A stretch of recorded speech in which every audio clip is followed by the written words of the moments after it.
Tulay ang hiling ng ilang taga Kinapondan, Eastern Samar dahil buwis buhay raw ang pagtawid nila sa rumaragasang ilog sa lugar. Yan po ang idinulog sa Sumbungan ng Bayan.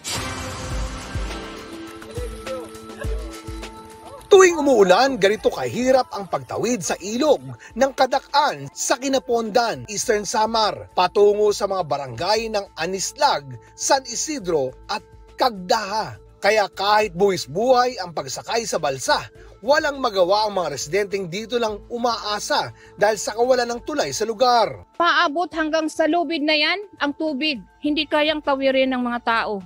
Talagang delikado yun. Ngay tubig talaga. Malakas ang agos. Yun po yung pinaka mahirap or challenge sa amin para mag-respondi doon. Lalo na kung tag-ulan dahil sa umaapaw ang ilog at malakas yung current ng tubig. Ayon sa kapitan ng barangay Anislag, may mga nadisgrasya na sa pagtawid sa ilog. Isa na po doon ang mga estudyante na galing ng Hiporlos. Tumaob yung balsa namin sa ilog at naanod po sila. Ilang beses na rin silang nanghingi ng pondo para sa tulay. Marami na po kaming naipasa ng mga resolution. Oo daw, gagawa ng paraan. Pero hanggang ngayon, wala pa naman. Aabutin daw ng 70 milyong piso ang kakailanganing pondo para sa hiling na tulay ayon sa lokal na pamahalaan ng Kinapondan. Ang ginawa ko, humingi ng pondo sa national government kasi hindi naman makakayanan ng LGU. You could just imagine yung local income namin about 4 million lang. Patuloy naman ang pakikipag-ugnayan ng lokal na pamahalaan sa iba't ibang sangay ng gobyerno para makakalap ng pondo. Sa ngayon daw